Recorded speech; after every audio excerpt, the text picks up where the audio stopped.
بسم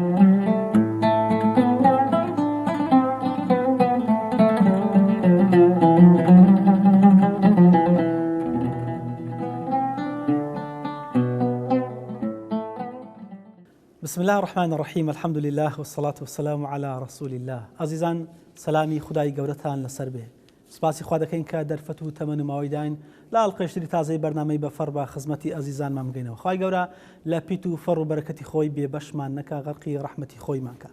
ئازیزان تەوەری ئەمجارێ بەرنامەی بەفەڕ لە ژێر نێونیشانی پەروەردەی تاکە. دەمانەوێت باس لە باسی پەروەردەکەین، بەتایبەت لە ڕۆژگارێکی وەکو ئەمڕۆیە ئێمە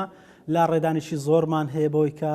لە ڕەوشتە جوانەکەی ئیسلام و نەریتی کوردەواری لامانداوە، تووشی دنیایەک معانات و کێشە و گرفتی کۆمەڵایەتی و دەرونی و جەستەیش بووینەوە. ئێمە دەمانەوێت باس لە باسی پەروەردە بکەین بۆی کە ئاخۆ پەروەردە لە ئەستۆی چێدایە، ئەنجام و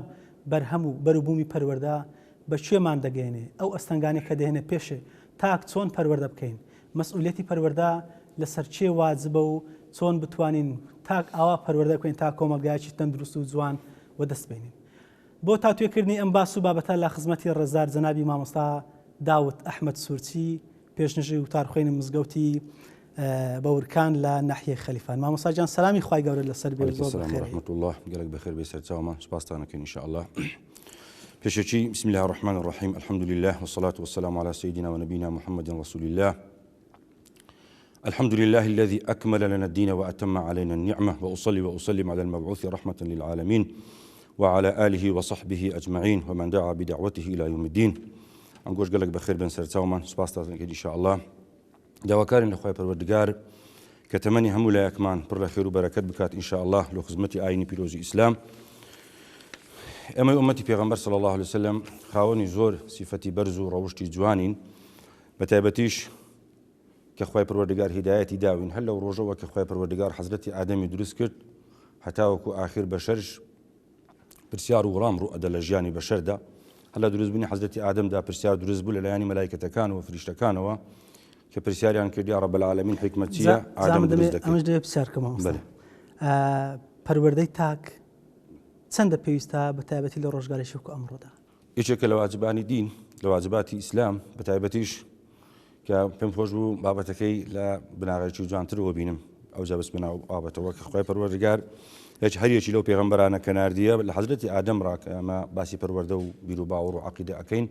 پێم خۆشە مسلمانان بە شێوەیەکی گشتی دوور و نزیک کە سوپاسی خوای دەوێت کە ئێستا کەناڵ و ڕاگەیاندن و خەناتەکان زۆر بووینە، زیاتر لەسەر مامۆستایانی ئاینی پێویستە کە لە ناو مزگەوتەوە بێنە دەرەوەش نەسیحەتی خۆیان بکەن، ئامۆژگاری خەڵک بکەن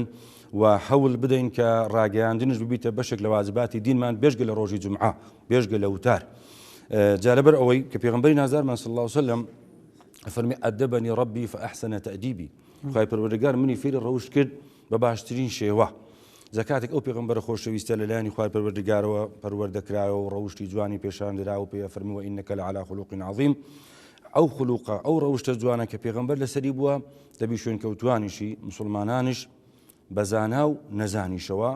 هەردووچیان لەسەر ئەو ڕەوشتە جوانە بن. یەکێکە لە واجباتی دین لە ئەرچی عولەمای دین لەسەر دایک و باوک بە دەرەجەی یەکەم و ئەوجا ئەو کۆمەڵگا ئەو جێگای کە ئینسان تێیدا ئەژی. لەبەر ئەوەی دامەزراندنی هەر کۆمەڵگایەک، تربیەتدانی هەر کۆمەڵگایەک نیشانەی سەرکەوتنیەتی. ئەگەر تەماشای ناوخۆ بکەین و ئەگەر تەماشای دەرەوەش بکەین، هەموو ئەو دەوڵەتانەی کەوا پێشکەوتوو بووینە لە ناو خۆیاندا بەرنامەیەکی تۆکمیان لە خۆ دروستکردیە لەو ژیان. جاکەوا بۆ ئەمەی مسلمان زیاتر لەوان پێویستە کە بابند بە بەرنامەی خوا سبحانه وتعالى کە سەرچاوی هەموو بەرنامەکانە، کە زانکۆ و کولیەی هەموو کولیەکانی دنیایە، بەڵکو ئیوان جوزئێکە لە کولیەیەکی ئیسلام، لە بەشەکی ئیسلام. جالۆیە خوای پەروەردگار نەسیحەتمان ئەکاو دەفەرمێت لە سوورەتی تەحریم، أفرمي لآياتي شاشم كده خزمتي داينا إن شاء الله. فرمي يا أيها الذين آمنوا قوا أنفسكم وأهليكم نارا وقودها الناس والحجارة عليها ملائكة غلاظ شداد لا يعصون الله ما أمرهم ويفعلون ما يؤمرون. كاجو هري برز بيم خوش أو آيات جواني إن شاء الله بريكو بيشي معنا بكم أو إن شاء الله أتينا سبرسارة كاني دي كشلو وي زور مانديتنا كم منيش خوي پروردگار دعوة أمتي پیغمبر أكال إيمان دار كان. أفرمي أي إيمان دارنا أي أمتي پیغمبر صلى الله عليه وسلم خوتانو نفسي خوتانو كسوكارتان بپارێزن لە ئاگری جەهەنەم، لە ئاگرێک کە سوتەمەنیەکەی ئینسان و بەردە. ئەگەر تەماشا وایەتە جوانە بکەین باسی نەفسی ئینسانەکە و باسی ئەهلش ئەکا. واتە خودی ئیماندارەکە کاتێک کە ئیمانی هینا شکری خودای لەسەر پێویستە لە ئەو ئیمانەیە کە خوای گەورە هیدایەتیدایە. و دووهەمیان ئەهلی خۆشی خەمەیە، ئەو ئینسانە بەتەنێ نییە، دایک و باوکی هەیە یان منداڵی هەیە یان لە گەڕەک و شار و وڵاتێکە ئەژی، کەوابوو ئینسان مسلمان بەرهەمدارە لۆ خۆی و لۆ غەیری خۆشی، دارێکی بێبەر نییە بەتابەت ڕعیەتی خۆی. بەرێکی خوای گەورە باسی داری نیعمەت و بەهەشت و ئەوانە کە ئەفەرمی ئوکولوها دائیم نمونەکەی لۆ ئینسانی مسلمانیش دەگونجێ. ئینسانی مسلمان المؤمن کالصیب النافع. پێغەمبەری نازدار فەرمی صلی الله علیه و سلم ئینسانی ئیماندار وەکو بارانی دنکە گەورە وایە، قەترە گەورە وایە، لە هەر جێیەکی بباری قازانج نەفع کەوابوو پەروەردەکردنی ئینسان لە دەست و نوێژەوە دەست پێ بکات، لە بیر و باوەڕەوە دەست پێ بکات، لە چوونە مزگەوتەوە دەست پێ بکات، لە چوونە بازار دەبی دەست پێ بکات. و کە خۆت بە مسلمان ئەزانە لە جامی سیارەکەشت حیساب بەداخوا مسلمانی، لە سەلامکردنەکەت حیساب بەداخوا مسلمانی، لە سەیتەریا دەبی دیاربی مسلمانی، دەبی لە هەموو هەرسوکەوتێکی ژانتدا ڕەنجی دینەکەت پێوە دیاربی، ئەو جابیە مسلمانێکی کامل. ئەگەر نقصانی ناتوانە کاروباری دینەکەت لۆ خۆت لۆ غەیری خۆشت جوان بەڕێوە بەری. مامۆستا دینداری مەسائلی عیبادەت شتێکە، بەڵام ئەخلاق لە ڕووی ڕنگدانەوەی کردار و گفتارەکان ڕەنگەداتەوە. ئێمە چۆن بتوانین ئەو دیندارێک کە لە ناخمان هەیە ئەو سیلێکە لە بینی بەندە و خوددایە ڕنگ بداتەوە، ئاخۆ بە ئەخلاق و ڕەوشت و کردار و ڕەفتار ڕەنگەداتەوە یانەوە چیتر؟ نیەت و ئیخلاص لۆ خوای گەورە بنەمای هەموو شتێکە لۆ ئینسانی مسلمان. یەک سوورەت لە قورئانی پیرۆزدا بە ناوی ئیخلاصە وەیە يك سورة القرآن بيروز دا بسم الله الرحمن الرحيم قل هو الله أحد الله الصمد لم يلد ولم يولد ولم يكن له كفوا أحد. أم سورة بناوي إخلاصة أتوانا برين توحيدشا لكاتك مشركة كان بمكة بتبرست كان بمكة قلت أنا بيغنبري نازل صلى الله عليه وسلم صف لنا ربك وكان متي خواي خوت مع لوبك حزك خداي تو بناسي أولا تعزاو بتكاني إيما ديار أدي خداي تو متحيتيا خوای رب العالمین بە پێغەمبەری فەرموو صلی الله علیه و سلم بفەرموو جواب بدەوە خدای من ناوی ئەڵڵایە و یەکە. ئەو خدایە بێ نیاز و مەبەستە لە هیچ کەسێک، پێویستی بە کەس نیە، هەموو کەسێک پێویستی بەوە لە ڕزق، لە ئاو، لە هەوا، لە ژیان، لە خۆشی، لە نەخۆشی، لە ئەولاد پێدان، لە نێرومێ پێدان، لە لێوەرگرتنەوەی. هەندێک ماڵ پڕ ئەکا لە نێرینە، هەندێک ماڵ پڕ ئەکە لە مێینە. يهب لمن يشاء إناثا ويهب لمن يشاء الذكور أو يزوجهم ذكرانا وإناثا ما حكمة خدای رب العالمين ويجعل من يشاء عقيما. هەندێک شیان نەزوکەکەم هەموو دەوڵەتانی دنیا بگەڕێ، هەموو کولیەکانی دنیا بگەڕێ، خوا مەدینە سەر نەبی نوتفەکە ببیتە ئینسان چی ئەتوانی بیکاتێ؟ پێغەمبەر کە دەفەرمێ صلى الله عليه وسلم إنما بعثت لأتمم مكارم الأخلاق کە خوش مەدحیەکە وإنك لعلى خلق عظيم لەسەری هەموو ڕەوشتە بەرزەکانی. ئێمە چۆن بتوانین پێغەمبەری پێشەوا صلی الله عليه وسلم بکەینە قودوە و چاوساغ و ئوسوەی حەسەنەی خۆمان کە لە ڕووی ئەخلاق و نەریتەوە کە نزیکترین کەس لە ڕۆژی قیامەتە مەسەڵەن پێغەمبەر خوا کە خاوەنی ئەخلاقێکی بەرزە بۆ نمونە. پابەندبوون بە سونەت بە بەرنامەی خوا باشترین وەسیلەیە لۆ گەیشتن بە ڕێی پێغەمبەر صلی الله عليه وسلم. هەر دایک و باوکێک توانی منداڵی خۆی لە تەمەنی 7 ساڵیدا کە پێغەمبەری نازدار صلی الله عليه وسلم لەوانەیە ئەگەینە سەر ئەو پرسیارەش بەڕام بۆ پێشی دەیەخم ئەو هەندە بابەتەی ئەفەرمێ مروا ئەولادەکم بالصلاة وهم أبناء 7 وانە فەرمانمان پێ ئەکا فەرمێ ئەنگۆ فەرمان بە منداڵەکانتان بکەن بە نوێژ لە تەمەنی 7 ساڵیدا. ئەو مەدرسەی پێغەمبەر صلی الله عليه وسلم وەیە ئەوە قوتابخانە جوانەکەیەتی لەبەرچە تەمەنی 7 ساڵی وەرگرتنی گوێڕاگرتنی نەقشبوون لەسەر دڕی لە تەمەنی 7 ساڵیا دەست پێەکە. ئەویدی هەموو تەقلیدا لە لانکەی ڕا لە ناو بێشکەی ڕا کە دەست پێ ئەکا چاولێکەریە دایکی چ قسەیەک ئەکا ئەو دووبارە ئەکەتەوە تا فێرەبی، باوکی چ قسەیەک ئەکا دووبارە ئەکەتەوە تا فێرەبی. بەڕام کە گەورە بوو بۆ هەفتە میسار هان ئەدا بەخۆش قسە بکە، هان ئەدا بەخۆش تش دروست بکە. ئەوجا چی جووی لێبوو لەو وەختەی قورئانی جووی لێبوو شوێنکەوتی قورئانەوی. شتی دنیای و ئەغانی و مەقام و لەهو لەعبی دنیای لە بەدەستدانە فێری ئەو دەبی. لەوەی پێغەمبەری نازدار صلی الله عليه وسلم فەرمی كل مولود يولد على الفطرة وانیا ئەوجا فەرمی دایک و باوکە هەرچی لە دایک ئەبی لەسەر فطرەت لە دایک. یعنی زەناتان دەفەرمون کە پەروەردە سەرەتا لە ئەستۆی دایک و باوکدایە. ئەوەل جار دایک و باوکە بە پلەی یەکەم چونکە گەورەترین زانکۆ و کولیە حەجر و ناوەڕۆکی باوەشی دایک و باوکی ئینسانە. لەبەر ئەوەشە کە ئەجری دایک ئەو هەندە گەورەیە، ئەجری باوک ئەو هەندە گەورەیە. پێغەمبەر صلی الله علیه وسلم ئینسانەکان کە باوکیان لەدەست ئەچی یەتیم دەبن کەسێک بەخێوی ئەکا ئەها جێی باوکی و ئەگریتەوە ئەفەرمێ ئەنە وەکافل اليتیمی کە هاکەذا فأشار بصبابیه. پێغەمبەر هەردوو پەنجەکانی بەرامبەر یەک ڕاگرت و فەرمی ئەمن و ئەو کەسەی یەتیم بەخێو ئەکات بەیەکەوە مسابقەی دەکەی بەهەشتەکەی چونکە ئینسان دیارە پەروەردی لەدەست ئەچی ئەگەر ئینسان باوکی هەبوو دایکی هەبوو غەڵەت ناکە حتا لەو کار و کاسبی دنیاش ئەو ئینسانانەی لە گوێ ڕادێری دایک و بابی خۆیانن سەرکەوتوترن لە کاسبی دین و ژینیاندا دائیمەن ئەو دایک و باوکە چەندە لەسەریان پێویستە ئەو منداڵی پەروەردە بکەن بە پەروەردەیەک زیاتر لەوەی کە هەموو غەم و شۆری ئەوان هەبی کە ڕزق و ڕۆزیان لە بینەوە ماڵێ زیاتر لە خەمی ئەوەدا بن کە پەروەردەیەکی جوانیان بکەن لە بەرەوەی کۆمەلگایەکی تەندروست دروست بیتن بەهۆی ئەو تاکە بەرێ ئەمینی تۆ سەبیدایەتی ئەوان هەروەکو ئاماژەم پێکرد هەر دایک و باوکێک بەخۆی کە مسلمانێکی باش بی پەروەردەی قورئان بی بەدەستنووی تەماشای زانەکانی ئیسلام بکە دایکانی ئیسلام بکە لە تاریخی مێژووی بەشەریەتدا ئەو دایکانێکەوە ڕابعی عەدەویان پێگەیاندی وەکو دایکەشی دیکەینێکە ئوم جەمیلەی پێگەیاندیە وەیە تەماشەکە مامی پێغەمبەری نازدار و مامۆژنی پێغەمبەری نازدار لەوێش بووینە چونکو پەروەردە نەبوون چی استیفادەیان لە پێغەمبەری نازدار نەکرد بەرام پێغەمبەری نازدار ساسن ئەبوو بەکر و عومەر و عوثمان و عەلی ڕەزا و ڕەحمەتوڵڵاه لە هەموویان بی لەبەر چی استیفادەیان کرد خوانیش دایک و باوکیان هەبوو بەڵام ئەوانە توانیان لە پێغەمبەر ڕاستەوخۆ باوەڕ بکەن لە نور و بەرەکەتی وحی نێزیک بوون ئیمامی عەلی دەفەرمێ هیچ ئایەتێک لەو پێغەمبەری خوای دابەزی بی بە شەو یان بە ڕۆژ گوێم لە دەنجی وحی بووە وەیە کەوا بوو ئینسان کە گوێی ڕاگرت کە خوای رب العالمین یەک زبانی دایتە ئینسان بەڵام دوو گوێی لۆ دروستکردنە لەبەر چییە لەبەر ئەوەیە گوێ ڕاگرتنی زیاتر بیت و وتنشی قسەشی مامناوەنجی و کم بی داک و باوکی ئەمڕۆ چۆن بتوانانی سەیتر لەسەر منداڵەکەی بکە نەک ئەوەی کە فریای پەروەردە بکەیە بەڵکو هەل بەلات ڕێدا نەڕوە لەبەرەوەی هەم لە ڕووی ڕاگەاندن هەم لە ڕووی سۆشال میدیا چۆن سەیترە بکە بۆی کە منداڵەکەی پەروەردە بکە هەروەها هاکەزایی بەڕێی نەکە بڵێ بە هەستانەوەی باش لۆ تاعاتی خوای گەورە بە تایبەتی سبەینان لە هەر فەسلێکدا بە تایبەتی ئیجازەستان بیان هاوین بیان پاییز بیان بواربی ئەگەر دایک و باوک مامۆستایەتی خۆی لە دەست نەدا حاکمەتی خۆی لە دەست نەدا کاتێ فەرمانی پێ ئەکا پێم وایە ئەو ماڵە زوو سەرکەوتوو ئەبیت هەموو ئەو کەسانی چووینە بەرخوێندن قوتابی مزگەوتن قوتابی زانکۆنا ڕۆژگارەکە بۆ دایک و باوک جانتاکەی وێدایتەوە یان کتابەکەی لۆ بەرگ کردیا یان سوتەمەنی پێویستاتەکەی لۆ کڕیە یان غورفەی لۆ جودا کردیتەوە هەتاوەکو سەعی کردیا بە چەندین ساڵ هەتا بوویتە خەبیر و پێشەوە لەوێدا ئەرچی دایک و باوکان لەوەدایە کە جوان پاک و خاوینیان کن فێرە دەست و نوێژیان بکەن دەستیان لێ بگرن لۆ مزگەوت ئەها بینە تەلەبەی ئیبتیدایی کاتێک کە هەر ئەستی تۆ زۆر مەترسی لە قوتابخانە هەیە کە ئەچتە هەر ڕێگایە کاسیبیش هەروایە بەڵام ئەگەر 10 مەتر دەگەی بڕوە فەرقەکە ئەگەر 100 مەتر دەگەی بڕوە فەرقەکە ئەگەر مانگانە دوو جار سەری لێ بدا بزانە چی خوێندیە و چی نەخوێندیە لەگەر مامۆستا و مدیرەکەی ئەو تەلەبەیە سەرکەوتوترە ئەو قوتابیە ناجحترە و سەرکەوتوترە لەو کەسێکەوە ئێهمال کراوە پشتگوێ کراوە پاشەوەی کە منداڵەکە پەروەردە کرا بەرهەمی ئەو پەروەردەیە بەشوێ دەگا بە ڕەزامەندی خوای گەورە ئەگات بە پلەی یەکەم دەتوانین فەرمودەی لەسەر بهێنینەوە حەزەکم ئاەتەکان تەواو بکەم ئەگەر مەجالبی ئاەتەکەی تەواو دەکەمەوە لە بیدایەتەکەی کە هاتم کە گوتمان دروستبوونی هەر کۆمەلگایەکی سەرکەوتوو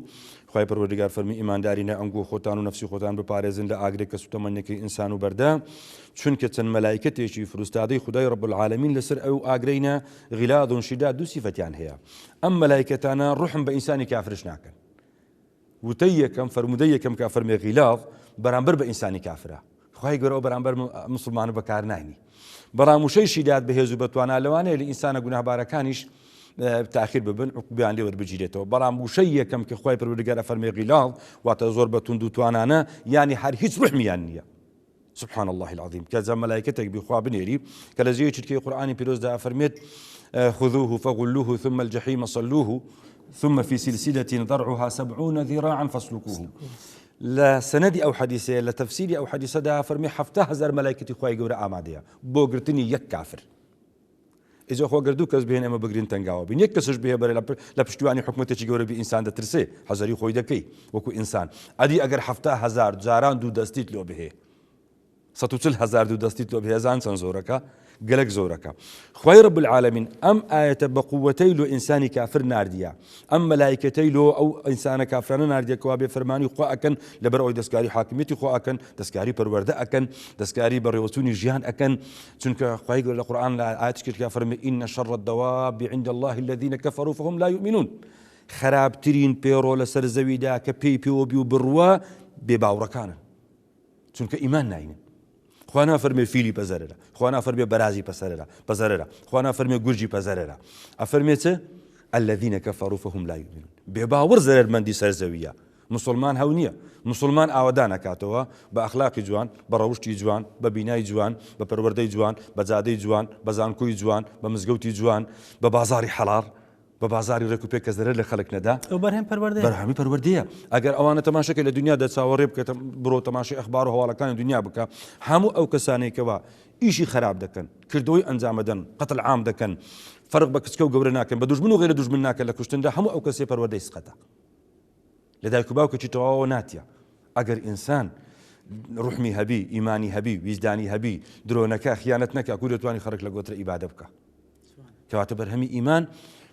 بەرهەمی چاچی لێوەشێتەوە بەرهەمی کوفر بەرهەمی خراپی لێ یعنی مەسەرەتا منداڵەکان بۆ پەروەردەکەن کە دیندارێکی ڕاست و چاک و پاک و سەرڕاست بن بۆی کە ئەگەر ئاوا بوون ئەو کاتە دنیایەک بەرهەمی تر بۆ دوو خۆدا دێنێ دەست خۆش بێ خۆ مەسار ئەوە هەم لە بۆ قیامەت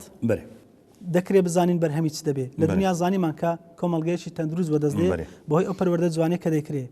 ئاخۆ لە قیامەتیش ئەنجامەشی دەبێت هەم بۆ پەروەردەکراو هەم بۆ پەروەردەکاریش پرسیاری دووەم تەواو بکەم حەزەکەم چونکە لەبەر ئەوەی بڕێک پێش و پاشوو ئەدا لە بابەتەکەی حەزەکەم پێغەمبەری نازدار صلی الله علیه وسلم کە بە غولامێکی بە سەحابەیەک فەرمی یا غولام سەمی الله وەکل مما یلیک با ئەو فەرمودەیەوە کە گوتمان منداڵەکان فێری چ بکەین بابەتەکان با زۆر لەبەر ئەوەی فەرمودەی لەسەر زۆرە کورتی ئەەکەمەوە پێغەمبەر صلی الله علیه وسلم فەرمووی ئەی غولام ئەی گەنج کاتێک کەوا نان دەخۆی ناوی خوا بێنە ئەزان لەبەر چوایە پێشی غیری ئیسلام هەر ئیش و کارێکیان بکرد بە هەر دەنگاویەکیان لێ بقەومامە هاواری غیری خوای گەوریان دەکرد لێ کە خواردن سەرچاوی ژیانی پەروەردەی ئینسانمان بەقای ئینسان بە خواردنە دوای ڕوح و دوای خوێن و ئەوانە بەقای ئینسان بە خواردنە بە خۆراکە خۆراکی حەڵال لێ پێغەمبەر نازدار صلی الله علیه وسلم فەرمووی ئەرێ بە عەمری کوڕی سەلەمەی فەرموو ئەرێ جارێکی دەستی لێگرتم فەرمووی یا غولام سەمی الله وەکل بیەمینیک بەڕاستی بەدەستی ناوی خوای گەورە بینە و بەدەستی ڕاستەش خواردن بخۆ و لە بەردەستی خۆش بخۆ سبحان الله و پەروەردەیە نەچ قاپی برای خۆت خاپی جیرانی خۆت خاپی هاو مێزی خۆت خواردنەکەی لێ بخۆی لەبەر ئەوەی عەجەتی پێ ئەگەینێ کە ئیسلامش دەگەر ئەجەت دانیە لەوانەیە حتا دەگەر دایک و بابی خۆشت چەند ئەدەبێکی وایە حتا زانایان ئەفەرمون ئەدەب دەگەر دایک و باوکە ئەوەیە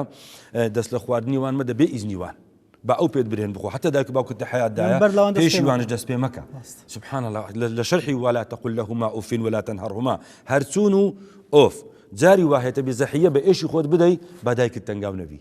باخەل بە زۆر بێشی قەیدناکە بە سەبر بگرە لەسەر سەبرەکەت ئەجرا 2000 ئەجرا یەک دایکی خۆت ئەزیەت نادەی تەطبیقی قورئانەکە ئەکەی یەکیان پاداش لای خوای گەورە زۆرە کە تەحمولی ئێشەکەت دەکەی و مەسرەفەک و دایک و باوکت دروست ناکەی کەوا بۆ ئەم ئەجرە گەلێک زۆر لای خوای قسەی خۆت لێبیر نەچێتەوە تۆ دەڕێ سەر باسی خۆت بەڵام من دەبێ پرسیارێکم لێرە ئەو پەروەردەی کە ئەو دایک و باوکە دەیکا دەهێتەوە ڕێی خۆشی یان نا یەکسەر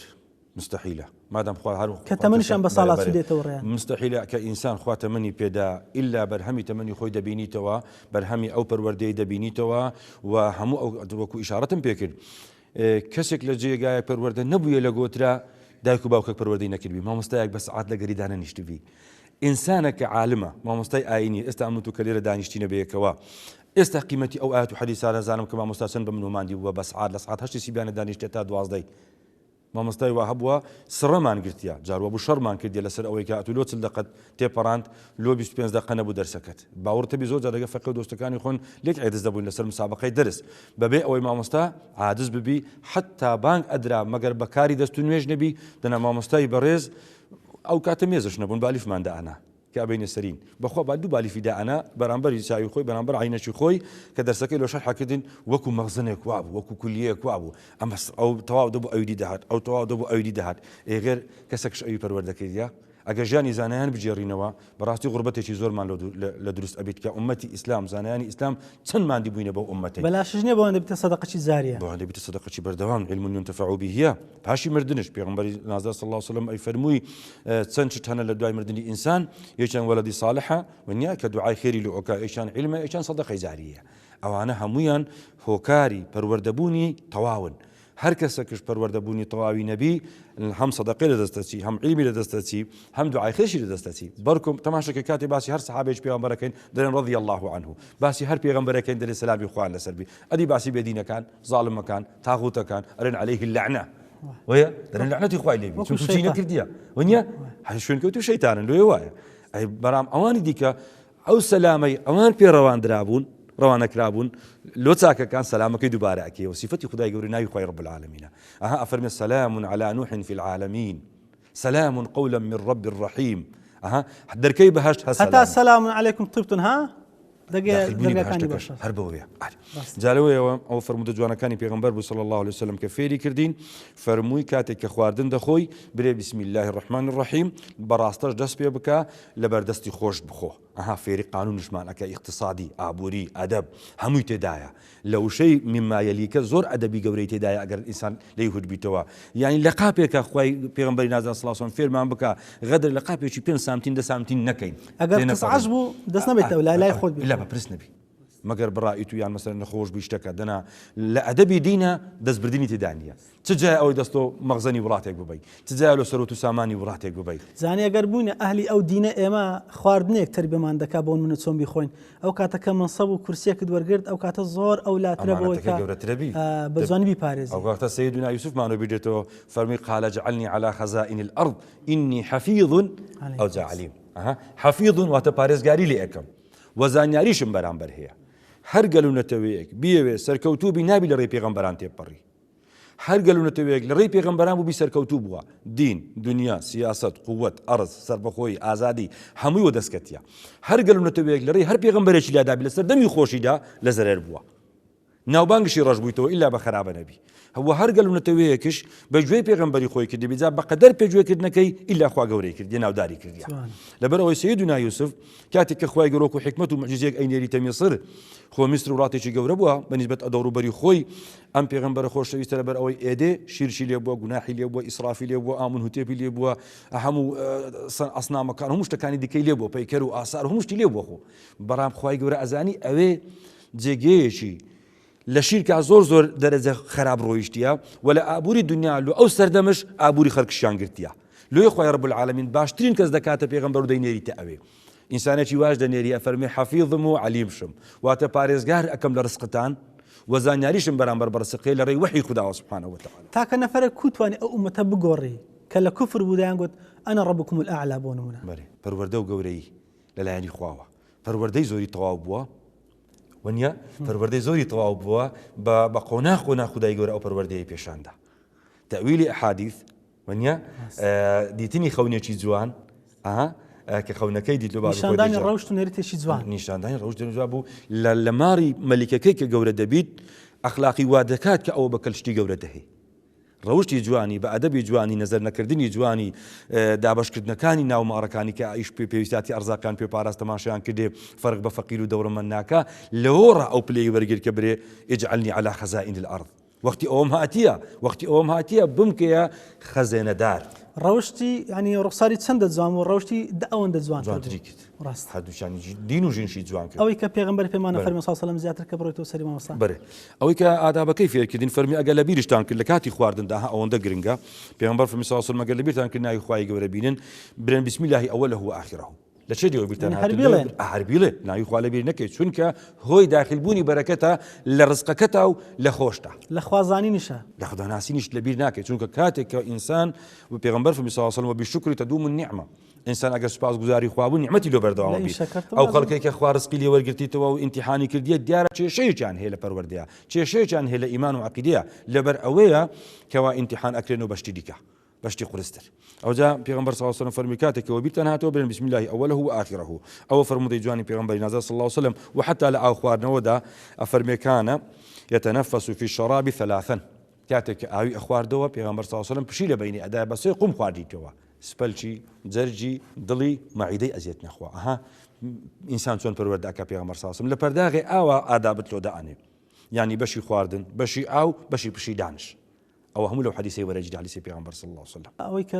بەڕاستان دەفەرمێن پێغەمبەر صلی الله علیه و سلم هەمیش پەروەردەکار بوو هەمیش دکتۆر بووە ئیشەکانی دین هەمووی لەگەڵ خۆی دەبات دکتۆراتی طبیباتی لەگەڵ خۆی دەبات زۆر احتیاطی بە ئاسانی مامۆستا بەڕێز هەرچی بانگەواز خوازان و زانایان لێرەدا چیە چۆنە پێم وایە ئەگەر تەماشای سەردەمی زانایانی باشی پێغەمبەری نازدار بکەن صلی الله علیه و سلم ئەصحابی کیرام و هەر سەر خەلیفە بەڕێزەکان و ئەوجا مەذاهیبی ئەربعە دوای ئەوانیش تاکەوتاکش دەگەر باز بکەین ئەوانە میراتی دینیان تێگەیشتنیان لە قورئان و حەدیث بە دەرەجەی یەکەم زۆر زانا بووینە ئەوەل جار لە قورئانە زۆر پسپۆر بووینە چوەکو لە بەرکردن بە تەواوی چوەکو تێگەیشتن چوەکو لەفز و معنە چونکە هەر کەسێک هەر زانایەکی ئاینی ئەگەر لەفز و معنا و سبب نزولی قورئان و حەدیث نەزانی، چونکە قورئانی پیرۆز کەلامی خوای پەروەردگارە، هەندێک فەرمودەی تێدایە لۆ سەردەمی پێشی ئیسلامە، هەندێک فەرمودەی تێدایە لۆ سەردەمی پێغەمبەری نازدارە، هەندێکی تا ڕۆژی قیامەت بەردەوامە. ئەوە گرنگە عولەمای دین بزانی هەر ئایەتێک هەر فەرمودەیەکی خوا سوبحانەهو وتەعالە ئایا شتی پێشی ئەجێڕیتەوە لۆ وەکو نمونە، لۆ نمونەی هیجرەتکردنی پێغەمبەر صلی الله علیه وسلم، خوای گەورە باسی ئەصحاب الکهف لۆ پێغەمبەرێک صلی الله علیه وسلم کە ئەگەر ئەو ڕۆژگارە هاتە پێشێ ناڕەحەت نەبە لە لاشتەوە قورس نەبی. سبحان الله. لەبەر ئەوەی مامۆستایانی ئاینیش بە هەمان شێوە بە دەرەجەی یەکەم مامۆستای ئاینی هەوڕۆ، چونکە خەلیفەی ئەسلی ئەتوانم برێم لە هەموو جێگایەک دەخۆ نییە، ئەگەر هەژبی تاکەوتاکە لە وڵاتێک کابلی ناگەڕێن ئیش و کاری خۆی بکە، بەڵام عولەمای دین جێی ئەو شتانە ئەگریتەوە. هەر مامۆستایەک لە مزگەوتی خۆی بە ئیخلاس، بە نیەتێکی پاک، بەبێ غەرەزی دنیا توانی ئەو دینە جوانەی وەکو خۆی برێتەوە، پێم وایە بەرەکەت لەو جێیدا بەردەوامە، بەبێ هیچ ئینتیمایەک و مەیلی دنیا، دەبیە خالیسن لەبەر خوای گەورە ئیش بکات. چونکە سەلەفی صالحین ڕەحمەتی خوان لێبی ئەوانەی پێشی ئێمە کە ئەو دینیان گیان دەبەردەستی ئێمە بە پاک و خاوێنی بە پێی توانین و زانینی خۆیان شەرحی ئەو دینیان هەموو کردیە. زانای وا بەڕێزمان هەیە لەوە نمونە سەرمەزهەبیش بووە، بەڵام مەزهەبی سۆتاندرا، یەک لەوانە ئیمامی غەزالیە، زۆر زیرەک بووە، زۆرش گەورە بووە، زۆرش وارع بووە، زۆر زاهید بووە. نمونەیەکی گسکۆکە باسەکەم حەزەکەم لە گەورە وەرعی ئەوانە. ئیمامی غەزالی ئەفەرمێ کاتێکەوە لە دەرزگۆتنەوەدا جاری وهەیە بە لە یەک کۆڕ و مەجلیسدا لە عەسرە هەتا مەغریب 400 زانای ئیجازە وەرگرتی لە بەردەستیا بووە. ئەفەرمێ هەتا ئەو وەختەش کە نەچوومە ناو بابی تەوبەکردنەوە بەتەنێ ئیخلاسن لۆ خوا و مراقەبە و تەزکیەی نەفسی خۆم لێک نەداوە کە ئینسانێکی کومە و چەندم و چم پێویستە لەوە دوا بکەم لەو تەمەنەیدا. ئەفەرمێ قیمەتی ئەو زانست و زانیارم نەزانی وە مەزانم تەمەنی ڕابردین بە خەسار چووە. 400 عالمی ئیجازە وەرگرتی، ئەخر زۆر زەحمەتە لە سەردەمێکدا تڕومبێل نەبووە، باج نەبووە، تەلەفۆن نەبووە، 400 عالم لە توو کۆب بیتەوە لەبەر دەستە دابنیشی تووشی غڕور نەبە، تووشی تەکەبور نەبە، تووشی هەوای نەفس نەبە. ئەوانە کتێبیان دانایە بەس زاد القلوب، مکاشەفە، کەشفی قلوب. ئەو زانا بەڕێزانە لەبەر چیان بووە؟ لەبەر ئەمەیان بووە کە ڕۆژگارێک داتێ ها لەبەر ئەو سنعات و تەکنۆلۆژیایدا ئانیشین غڕور ڕوومان تێ نەکا. عەزەمەتی خوددا، دەسەڵاتی خوا، میراتی پێغەمبەری نازدار بە مال و سامان و دنیای دۆلاری دنیا نابی بگۆڕینەوە. هەر مامۆستایە کە نەیزانی پەروەردە بکە، کە نەی کرد بزانە غەڕەزێکی دنیای لە ناودرتدا هەیە. دەنا وەڵڵاهی هەر کەسێک بەرەکەتی خوددا، بەرەکەتی دین، بەرەکەتی پێغەمبەر، بەرەکەتی هەموو پێغەمبەران، بەرەکەتی پیاوچاکان، زانایانی دینی لە دڵدابی، پێم وایە نەخیانەت لە خۆی ئەکا، نەخیانەت لە پەروەردەی ئەکا، نەخیانەت لە گەڕەشی ئەکا، نەخیانەت لە گوند و ماڵ و شارشی ئەکات. ئەو زانانە عیلم و تەقوان پێکەوە بەستاوت. ئەو کاتە بەرهەمەشیوان هەبووە کە بەرهەمی پەروەردەیان. ئەفەرمێ هەتا ئەو وەختەی نەمزانی تامی تەقوا چییە و تۆ بەکاری چەندە. ئیمامی غەزالی ڕەحمەتی خوا لێی کە هەندێک سەرچاوە دەرن 1000 مجەلەدی هەبووە لە خزمەتی قورئانە، 1000 بەرگ لە تەفسیری قورئانە. شەڕ و شۆق و ئافاتی دنیا و دەوڵەتە ئەجنەبیەکان مەزهەبی غەزالیان ڕەحمەتی خودای لێبی سۆتاندیان و بێسەروبەریان کردیە. ئەم بەغدا جوانەی کە ئێستا وەکو ئیشارەتێک باسی بکەین، کاتێک کە هۆلاکۆ بەغدا دەگری چی پێ کردیە؟ زانایان ئەفەرمون ئەم نیلە، ئەم بەحرە گەورەیە لەبەر مەرەکەبی عولەمای بەغدا و مەکتەبە گەورەکانی ئەوان هێخستە ناو بەحری ئەوێ شەرتی ئەوێ بەغدایە، هەموو بۆ مەرەکەب. ماخۆ هەر ئەو دەردیان بە منەکەی ئەوی ئێستا دەبینین، بە پێشی مەش هەروە بووە. خوای رب العالمین ئەفەرمێ ئەکوفارکم خەیر من ئولائیکم ئەم لەکم بەڕاءەتون فی الزبور. ئایا کافرەکانی هەوڕە چاترین لەوانی ڕابردی؟ وەڵا فەرقیان نییە. تەلەبەی یەک قوتابخانەنە. کو ئەمە ئەگەر خۆمان مسلمانی چاک و تەوابین تەلەبەی یەک پێغەمبەری نازدار و شوێنکەوتی هەموو پێغەمبەرانشین، ئەوانیش تەلەبەی یەک شەیطان و یەک تاغوتن. هیچ فەرقیان نییە. ئێمەمانیش بکوان دەی پەروەردەش ئەوا بکرین کە بەردەوام بین لەگەڵیانە، سیراع بکەین، کۆڵ نەدەین. چۆن ئەوان بەردەوام بوون ئێمەش بەردەوام بین. استقام خوای رب العالمین بە خوداپەرستی دانالۆ پێغەمبەر صلی الله علیه وسلم و فەزلشە لە ئومەتەکەی شوێنکەوتوەکانی. ئەفەرمێ فەستەقیم کەما ئومیرت، خۆراگر بە لەسەر ئەو دینە جوانەی هەروەکو خوا فەرمانی پێکردی. وهروها لو إيمان داركان شفرم إن الذين قالوا ربنا الله ثم استقاموا تتنزل عليهم الملائكة ألا تخافوا ولا تحزنوا وأبشروا بالجنة التي كنتم توعدون. أو كساني باوريان هنا قوتيان خواي قولي تدا فروردية قصية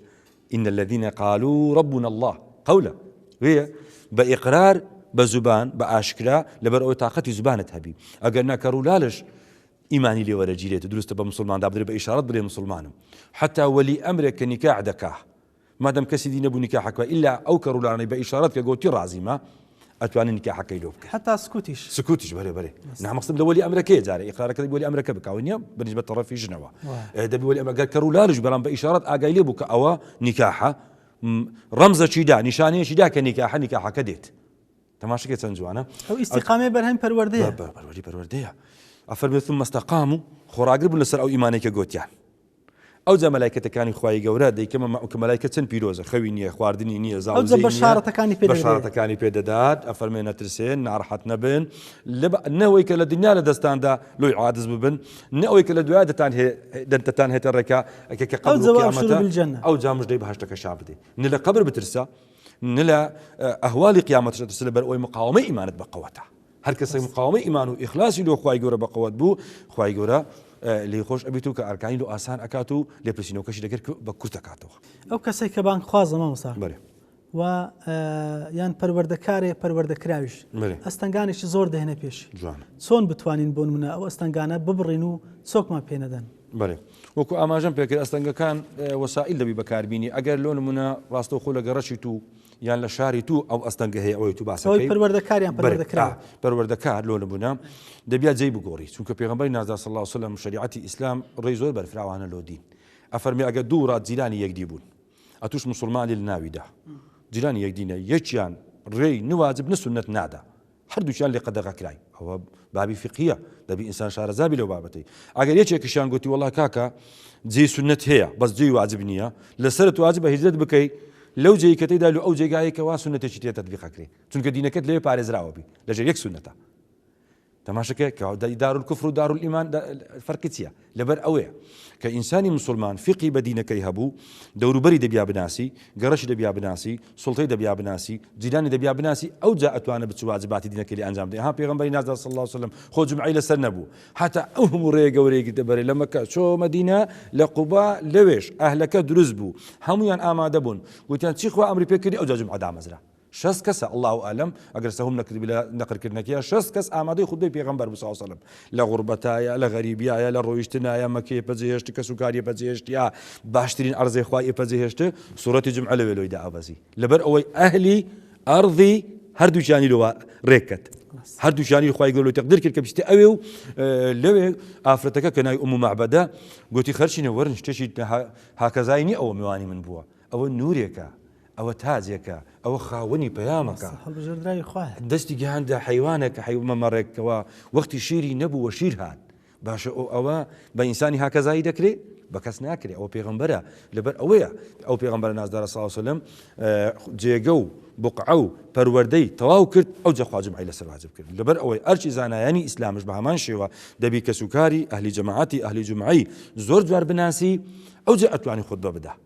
ئێدەنا سارد و سوڕ دەرەچی دوو کەس و سێ کەس بەیەکەوە خودبەی بکەن وەڵڵا ئەو تامەی نابی ڕاستە واجبی خوا دێتە جێ بەس کا 200 کەس دانیشتی بی کە 1000 کەس ئێستا جومان لە قسەبی سەرانسەری دنیا چەند خۆشە ینی پەروەردەکار مامۆستا بە تەنها ناکرێ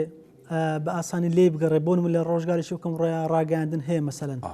چۆن بتوانانی برە و بدا بە بانگەوازگەی بە پەروەردەکەی بە بەو تەربیەت جوانێکە لە شەڕی خوا وەریگرتووە هەزاران جار شکری خوامان لەسەرە کە جاروە هەبوو سێ محافظە دەڕۆیشتن یەک کتابی شەرع نەبوو بکرین پێم خۆش بە ئەوەجار ئەو پرسیارانم لێ بکەی بەڕاستی بەرەجا بابەتەکە لەبەر ئەوەی تایبەت بوو پرسیارەکانت بەو شێوەیە پێخۆش بوو دەنا ئێمە وەختی ئەمان خوین لە 84 ڕەئەمن بوومە فەقەی مزگەوت و دەستم پێ کرد باوەڕت هەبی لە کوردستانێدا جێگان نەبوو تەفسیری قورئانی هەموو بەیەکەوە لێبی نە تەفسیری مامۆستا عەبدولکەریم دەریس ڕەحمەتی خودای لێبی نە مغنی محتاجشی هەموو لێبوو بە دوو محافظە بە سێ محافظە دوای چار بەرجیان لۆ کڕیم لە هەولێرێ و لە ئەویدی و لە ئەویدی ئەگەڕین هەتا سولەیمانی تەمانا من لەوێم ئیجازە وەرگرت ئێستا لە مۆبایلەکە توانێ هەمووی داونلۆد ئێستا هەمووی هەیە بە ئاسانی بە 150,000 هەموو شتەکان وەرەگرت میمۆریەک خەزنەکەی سەرانسەری دنیا وچی گوندەکی گچکۆکەی لێ هاتیە وچی گەڕەکە گچکۆکەی لێ هاتیە ئەتوانێت سەوت و سوورە لەبەری دانیشە ئەوەش مامۆستایانی ئانی بەڕاستی شکری خودای دەوێتەوەی جاروێ دەبێت کرێت بدابە دەبێت کرێتە داکە باوکی خۆرەگرتە هەتا ئەچوی علمت دەگۆتەوە یان دەتخوین ئەلان سوپاس لۆ خوای گەورە زۆر بە ئاسانی لە نێزیکەوە ئەتوانە پەخشی ئەو نیەتەی بکەی ئەو بەرنامەیە بکەی کە پێویستە بگاتە خەڵک خوای گەورە دەیگەێنیت لۆت دەرگای مینبەری لێ گیرا مامۆستا دەکرێت دەستەوە سانە ماڵدا بنشی حرامە ڕاوەستان لە کاری دینە حرامە ئیبن تەیمیە ڕەحمەتی خوای لێبی حەزم کرد ئەو سێ قسانەش بکەم مادام پێت خۆش بوو بابەتەکەت دەوڵەمەند کرد خوات کردێ بنووسی ئەفەرمێ حياتي دعوة لربي وسجني خلوة لربي فماذا يريد الأعداء مني بالو خو هەر بژێر فإن حبسوني فحبسي خلوة بەێ ئەفەرمی ئەگەر بە ئاشکرا ڕۆیشتم و گەڕام ئەوە هەموو ژیانم بانگەوازە لۆ دینی خوا سوبحانەهو وتعالە ئەگە دەریان کردم ئەگەر سزیشیان کردم ئەوە باشتر لێم ئەگەڕن خۆم پەروەردەکەم لە خزمەت خوا سوبحانەهو وتعالە مراجعەی قورئان و خەڵوەتە کە ئەوەش بەرەکەتی خودای سوبحانەهو وتعالە چونکە پێغەمبەری ئێمە بە خەڵوەت دەستی پێ کرد بە ئیعتیزال هەتا وەحی هاتە خوارێ خۆ ئیشکالی تێدا نییە فەرمی دوای ئەوە دوژمنەکان بە سەرپشک بن چی هەیە پێخۆشە بە ئەو بکەن حەز ئەکەن دەرم ئەکەن حەز ئەکەن سجنم بکەن و حەز ئەکەن بابم کوژن سێهەمەکەشیان شهادة لربي وقتلی شهادة لربي ئەگەر بشم کوژن چونکە ئەوەش ئیشی وانە کوشتنش دێتە ڕێگا ئینسافیان لۆ پێغەمبەری نازدار نەبوو صلی الله عليه وسلم لۆ سەیدنا شوعیب نەبوو دەیانگوتێ لەولا ڕەحتوکە لەڕەجەمناک والله قبیلە نەبای لەو بە ڕۆژی ڕووناک بەردە بارانمان ئەکردی سبحان الله العظيم كاتب پرورده استنجي أوش پرورده چی فرمي قال أرهتي أعز عليكم من الله يعني قبيلة من 1000 كسو 50 كسو بيقولوا لو خدايك خالقي عرض آسمانه بخوا قمجو نفهم منيها بري دەست خۆش بێ ئەوە پەروەردەکار بە شێوێکی گشتی ئەو کەسێک کە پەروەردە دەکرێت بۆن من تاکەکان جا لە منداڵێکەوە دەگری تا ئەو کاتێککە پێدەگا ئەوش ئەستەنجی دێتە پێشێ بۆن منە سەر کۆنە دەکرێت دەترسێنەری ئیهانە دەکرێت ڕێگەی مەسەڵەن خەوفی نیشان دەدرێت چۆن ئەوە بتوانێت بەردەوام بی لەسەری دەبی مامۆستای سەبری بیت دەبی پێ ئاگادار بی خوای تبارك وتعالى أفرمي بلا إن تصبروا وتتقوا من لە کۆتایی شەڕی بەدرا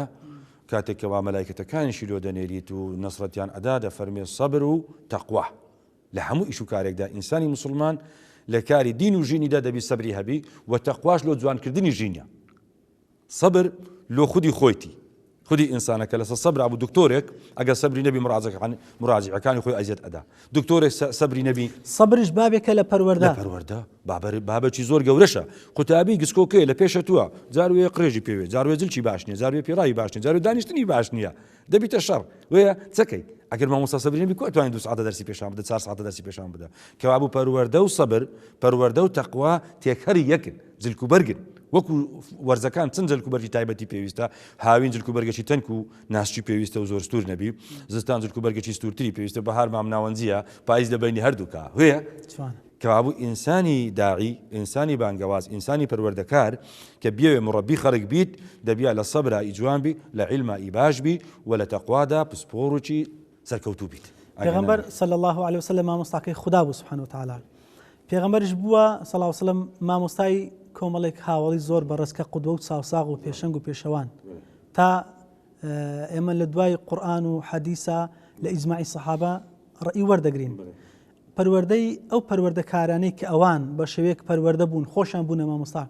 نمونەیەک لە ژیانی ئەوان بۆن منە باسی ئەو بکەین ئەگەر تەماشای ئیمامی جعفەر بکەین ڕەزا و ڕەحمەتی خوای لێبی بە نمونە دەگەر هەموو سەحابەکانی پێغەمبەری نازدار صلی الله عليه وسلم هەم لە بیدایەتی کە خوا پێغەمبەر جعفەری مەنسوور جعفری کوری أبو طالب جعفری کوری أبو طالب إمام جعفر جاء بلاغتي طبعا إنساني مربي إنساني داعي إنساني پروردگار دبي زبانشي فسيع بيت ركوبيك بخرج ليتي بقى إمام جعفر حل سردمي مكة هشتا زوبو كخواي جورا پیغمبر دكات پیغمبر ونشاني پیغمبراتي عندك بيو دياربون أبو طالب ديقول كرم برو دقر پیغمبر برو لبرو إيزاني فكري قريش كان كوا أي فرمو باشر ملي بكنوا أزيتي ندن شو أيزاني أو أموزاي پیغمبر نازل بصلى الله عليه وسلم بداية الإسلام أو شاشة من كسو حفتة بين كسو هر أو ندم مسلمانك هابوينا شو كدوا زوربون فرقة كبرام لبر أو جماريان كمبو أي فرمو كرم لبازار لا إشكاري پیغمبرا محمد صلى الله عليه وسلم دقوا بروهات سوبك أو يك سبحان الله وكو دليل شو كبرودش نبي إبتني بدي أجاي لخوبي برودو دفاع جبي طواو كريه يدي بين أجانا زاروية عندك جانا حالي ناقرن بتشين استشهر بردوامن عندك جانا ناقرن داعي برواتي لناقرن شري بخش بقاتي لناقرن كسر راديو كش وتسجيل كش وصحنا كش اللي بكاته ممنوعة مراقب زورة استاش هالبردوامة بان من إمام جعفر طواو كم رضا ورحمة إخوائي لي بزانا كاتك وبيغمبري إخوا نيتواني لما كي بيان باريزي أمري بيكذن فرمي هرنا حبشة ويا فرمي هرنا حبشة فإن بها ملكا لا يظلم عنده أحد أهل كتابة ويا مسيحية براموكو بنا ياكلو دين الإسلام هيك عيبينيا وهي زماني كوتا زماني كوتا پیغمبر زبزانه بلاغتي ام اصحابي باسا كم كپروردي پیغمبري نازدار صلى الله عليه وسلم افرمي یەکەم کەس بوو لەوانەیەکەوە دەستی پەخساکاتێکەوە بەخۆ بە هەشتا کەسێک دەچنە ئەوێ لە پیا و ئافرەت مەکە یەکان زۆر تەنگاو بوون گوتیان ئەوە پەنایەک دروست بکات و دوایش هیجرەت بکات لەو مەدینە بەڕاستی دەرەقەتی نایەن محەممەد گەورە ئەبی سبوو گەورەیش ئیشە ئاگادار بین ئەمە وەکو مسلمان پەروەردەکار دەبێ بزانی کاتێ پەروەردەت کرد گەورە دەبە لای خوای گەورە لای مەخلوق خوش گەورە دەبە لۆی حەسادەتکاران و مشریکەکان و بتپەرستەکان و تاغوتەکان حەز ناکەن کەس گەورە بی لەوا زیاتر چکو بازاڕی وان تەختەکان تێکەچی سەر پیرعونەکانش هەروە بووینە تەماشەکە کاتێک کە ئەجتە ئەوێ کۆت و زنجیر دانراینە عمر لەو وەختەی تەبعاً کە ئەبوو جەهل دەینێریت چەند کەسێکی دیکە دەنێری بە باری زێر باری ئەو وەختە لە باتی دۆلار و دەفتەری ئەلعام بووە بارەکی باش هەدیە دەنێری ئەبێ ئەوانە سوفەهانە منداڵن گەمژەنە جێلن لە دینی باوکو باپیری خۆ هەر گەڕاینەوە تەسلیمی منیان کە ئەو شماری دنیا بدەمێ ئێستاش مەبلەغ سەرفەکرێ لۆ نەهێشتنی مسلمانان لۆ داخستنی مزگەوت لۆ نەهێشتنی حوجرە و مزگەوت لۆ کولێ جوانەکان لۆ ئەخلاق و پەروەردە مسلسلاتمان لۆ دەنێرن ئێستاش بەردەوامن بزانە ئیمامی جەعفەر چ مەوقیفەکە سبحان الله خۆ هێشتا هەموو قورئان دانەبەزیە خۆ هێشتا تەمەنی زۆر لە خزمەت پێغەمبەری نازدار نەبووە صلی الله علیه وسلم بەڵام ئەو هەندەی لەوێ لێی فێر بوو بەشی یەک دنیای ئەکا سبحان الله کە ئێستا دوای 1442 سال ئەمە بیجێڕینەوە چ ئەرێتەمە تەبی خەتیبش بی سبحان الله ئەفەرمێ أيها الملك كنا قوما أهل جاهلية نعبد الأصنام ونأكل الميتة ونأتي الفواحش ونقطع الأرحام ونسيء الجوار ويأكل القوي منا الضعيف ئەم قسانە بەسن لە مامۆستای ئاینی لۆ پەروەردەکارە بەڕاستی و دایک و باوکەش حەز ئەکەم ئینشاء الله وەکو ئەمانەتێکی خوای پەروەردگار زۆر جوان لەبەریکەن خەتیبێکی نێزیکی پێغەمبەری نازدارە قوتابیەکە لە هیجرە تا قسا ئەکات چونکە فەرقەکە ئینسان لە ناو مەکەی قسەی بکردبانە کە سوکاری خۆی لەکن بایە لە غوربەتانە بی چونکە ئینسان کە غەریب بوو قسەشی بێقەوەتە بن ئەو بە مەلیک و ڕئیسێک دەڵێ بەرامبەر ئینسانێکی هاکەزاییش نییە بەرامبەر پاشایەکە بەرامبەر دینی دەگە دینی ئەو یەک نییە یەک دینیان نییە جدایە ئەو بەرام ئەزانی دینی حەقش هەیە وە کۆت و زنجیرش دیاری کراون کە مەسیرت تێچوونە ئەگەر سەرکەوتونە بە لە قسەکردنتا ئەوە زۆر خەتەرناکە بەرتیلش دیاری کراوە سێ چشتن یەکەم غوربەتی دوای نوێنەری دوای ئایا قسەکانی ئەو مەلیکەی چی ئەبێ ڕقنینە بەڵام شەرحێکی ئەوەندە جوانی دینەکەی دەکات شەرحێکی ئەوەندە جوانی ڕەفاقەتی پێغەمبەرەکەی ئەکا صلی الله علیه وسلم مەلیک بلۆی دەگریێ تەماشەکە ئەبێ ئەی مەلیک ئەی پاشا ئەمە قەومێکی نەفام بووین چەند ئەکرد بتپەرست بووین و هەروەها چشتی مردارە بوو پیس و پرۆسمان دەخوارد نەمانزانی حەڵال چییە و حەرام چییە و خاوین چییە و پیس چییە چونکە ئینسان ئەگەر دینی نەبوو ئەو ئەنفلۆزایەکە هات خۆ بە هەموو سەرچاوەکان لە پیسی ڕاهاتیە لە مشک و مار و شتی بێسەروبەریانی خواردیە خۆ ئەوە یەکێکە لە معجزە جوانەکانی ئەو دینەیە ئەگەر جێگایەک شەرعی لێ نەبوو با تەکنۆلۆژیاشی بەقەوەت بیبانەوەی دروست بکە با قومبەلە زەڕە دروست بکە چونکە نەیزانی پەروەردەی خواردن نەیزانی خواردنێکی باش بخوا باشە خۆ محارەبەی دەوڵەتانی گەورەی دنیا ئەکا ینی بەتەمانە نیوەی دنیا بکەنە ئی خۆیان وەیە بەڵام لە خواردنە تێکەت چونکە منهەجی غەڵەتە تەماشەکە ئەرێ وەنەئتی الفەواحش داوێن پیسیشمان دەکرد پەنا بەخوای گەورە تەماشەکە هەر ملەتێک داوێن پیسی کرد بەدڕەوشتی کرد واتە بەبێ نیکاحی شەرعی بەبێ ژنمارەکردن بەبێ عەقد بەبێ کەلیمەی خوا کە ئینکاح و تەزویجە هەر گەل و نەتەوەیەک دەگەیەک دروست بوو تووشی ماروێرانی ئەڤی خۆکوژی دروستە بی ئوسرە هەرەوەشێتەوە خێزان هەرەوەشێتەوە دەمڕەبی هەمومان لێ تێکەچی میرات تێکەچی میرات نامینیە خەچێ چ دابش کە کەس کوڕی کەس نییە هەموو تێکەر و پێکەرەبی پەنا بەخوای گەورە وەنەقطع الأرحام سیلەی ڕوحمشمان نامین کە ویزدان و ئینصاف لە ناوەتی ئەی ئینسانی مسلمان کە مسلمان بوو ڕوحمی پێیا ئەبی ئیمانی زۆر شتێک ئێسانەوە هەموو دووبارە بنەوە ناوێمە ئالی وەڵڵا ئەخەر چەندی لە دوور دکەوینەوە ئەو ڕووداوانە ڕوو ئەدەنەوە کە لە جاهیلیەتە هەبوونە دەگەڕێنەوە دەگەڕێتەوە دوای هەر ملەتێک وا بوو وەنوسیء الجوار دەگە جیرانەکانمان خراپ بووین تەماشەکە هەموو ئینسانێکی مسلمان لە هەر گەڕەکەچەی بڕۆ شاهدی ئەوێ مسلمانێکی ئەمینە دکاندارە ئەبێ کاکە سەماحەتی خۆشە پێغەمبەر فەرمووی صلی الله عليه وسلم رحم الله امرأ سمحا إذا باع وسمحا إذا اشترى وسمحا إذا اقتضى قەزاوەتی دەگەدا لە فەرمودەیەکی دوونە ئەفەرمی لە کڕن و فرۆشتنە ڕەحمەتی خوددا لەو کەسەی بی کە لە کڕن و فرۆشتنە کار ئاسانی لە خەڵکەکە ئەتوش نەکڕن نەفرۆش کە لەوێ بە پێچیان بینی عیبادەتە کەسە قەزاوەتەکە لۆن من ئێستا پرسیارێک لە من بکە لە قەزاوەتە نەمزانی کەسەکەم هاری بکە عیبادەتە قەزاکەم لۆ ڕاست دەکاتەوە چونکە ئەوە حوکمە و ئەفەرمی کەسێک کە فەرمانڕەوایی کرد ڕەحمەتی خوا لەو کەسێ بی کە جوان قەزاوەتەکە مەتەنە قەزاوەتە گەلێک زۆرە ئەگەر ئینسان پەروەردە نەبی نازانی لە فیقه هاتیە لە فیقه ئەفەرمی ئەگەر دوو دقە تەماشای کەسەکەت کرد کە دوو کەس خەسمی یەکن مجادلە و کێشەیەکیان هێدێنە لای تو ئەگەر دوو کەس هاتن حرامە سێ دقە تەماشای ئەکی بکەی و دوو دقەش تەماشای ئەکی بکەی گوناحەکەت ئەنجامدایە دەبی چەند دقە تەماشای ئەوە کرد ئەوەندە دقەیش تەماشای دادوەری ئەگە پەروەردە نەبوو کو ئەوا کرێ ئەگە ئینسان پەروەردەی ئیسلام نەبی کو قسەی وا دەکا کو ئەتوانی بەس دوو دقە تەماشای وکە بەس دوو قاش لەوە تەماشای ئەو بکە ناو هینان لە دینە بە حیسابە ناو هینان نابی فەزلی تێدابی ئەگەر فەزلت لۆ ئەهلی خەسمەکی گوت دەبی لۆ ئەوی دیکەش فەزلەکەی بدەیت ئەگە نامەرێ دەنانە دادوەرەی باشنی چاو بە چەند چرکە تەماشەیەکی دەقەکە ئاندووە حرامە بکەیە سێ چرکە لۆ ئەوەی چونکە ئەوە نزیکە یان دوورە ماوەکەمان تقریبا کۆتای هەدمەوە مەسەگەر قسەکەمان تاکە سپاس جەناب دەکەین فەرمووی دەگەر جیرانەکانیشمان خراپ بووی و هەروەها فەرمووی ئەوانەی بەهێز و بەتواناینە لاوازەکانمان لەناو دەبرد فكنا على ذلك حتى بعث الله إلينا رسولا بس بوشي وين هتا خوای گەورە پێغەمبەرێکی لێ ناردین لەمە ئادەمی زادە ئینسانە واتە جنۆکە و فریشتە و شتوانی نییە پێی گوت ئێمە ئەو خەسڵاتە ناشرینانەمان هەبوو بۆیش ئەوەی بۆ ناردوین ئێستاش هاتینی لای تو دەیناسین نەسەبی ئەناسین ڕازگۆی ئەناسین داوێن پاچی ئەناسین دەستپارێزی و دەستپاچی لێ ئەناسین لەو پێغەمبەری صلی الله عليه وسلم لۆچی بانکردین فدعانا إلى الله لنوحده ونعبده بانجی کردین لە لای خوای پەروەردگار کە بە تاک و تەنیا بیپەرستین و لێی بپارڕینەوە وهروها ونخلع ما كنا نعبد نحن وآباؤنا من دونه من الحجارة والأوثان فرمووی فێری کردین کە دای بڕنین وێن نەبی هەر شتێک بە خۆمان و باوک و باپیرانمان کە بێژگە لە ذاتی ئەڵڵا کردیتمانە خوددا لە دار و بەرد و بت و سەنەم فڕەی دەین بەگوێی نەکەین و وێن نەبی نابیا هیچ نوێبی دەبیا بوویە مسلمانێکی جوان مەدالێت مەدالیەی دین بی ڕەمزت ڕەمزی دین بی سەعاتت سەعاتی دین بی کڵاوت کڵاوی دین بی پێراوت پێراوی دین بی و ئینسانێکی جوان بچیتەوە نەک شتێک بی کە مخالیفی عورف بی زۆر لە مسلمانان ئیشێک دەکەن پێیان واتیان نەکردێ بەڵام لە عورفاتی ئەکەون چونکە ئەگەر ئینسان ئەهلی فقه نەبوو بە ئەهلی علمش بی ئەهلی علم واتە چ دەخوێنیتەوە دەزانی بەڵام ئەهلی فقه ئەوێ بە هیدایەتی خواوە ئیش دەکات و جوانش لێی تێگەیشتیە تەماشکە پێغەمبەری نازدارە فەرمێ صلی الله عليه وسلم چونکە فقه لە علم لۆ بەقەوەترە لە هەندێک علم ئەفەرمێ من يريد الله به خيرا يفقهه في الدين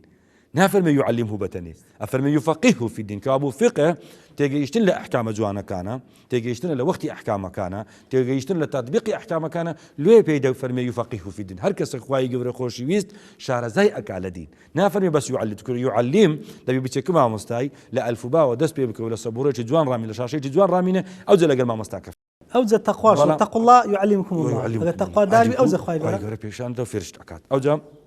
بابين وسر بابتك أفرمي بيغمبر فرماني بتشي بيكردن حتى سيركاني ملك يكسر إمام جعفر الجواب ورزاي خوالي بفرمي وأمرنا بصدق الحديث وأداء الأمانة فرمي رازقو بن لكاتك دقس أكن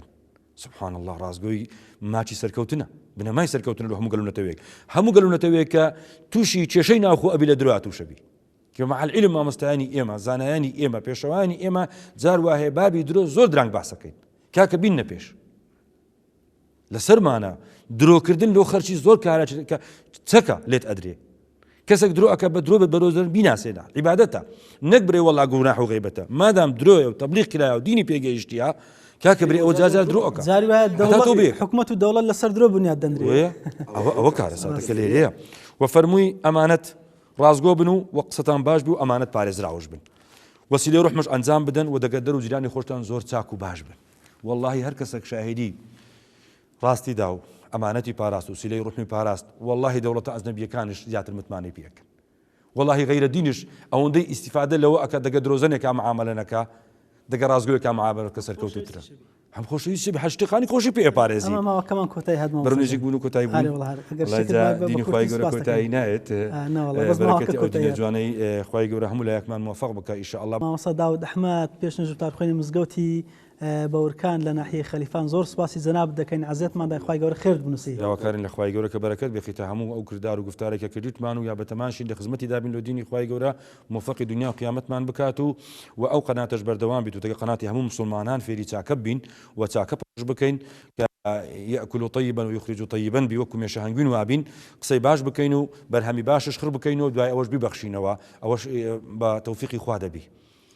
خوای گەورە بتان پارێزی موفق بن ئینشاءالله والسلام عليكم ورحمة الله وبركاته بینەرانی ئەزیز و خۆشەویست سپاسی بینەریتان دەکەین کە تا ئێستا بەدیار بەرنامەکەمان و دانیشتن خوای گەورە پاداشتی بەخێری هەموو لایەکداتەوە ڕاگیر و بەردەوامەکە لەسەر ئەو ئەخلاق و ڕەوشت و نێریتە جوانەیەکی ئێمە لە ئیسلامەکەمان وەرمانگرتووە تاکو دیدار بە خوای گەورەتان سپێرم السلام عليكم ورحمة الله وبركاته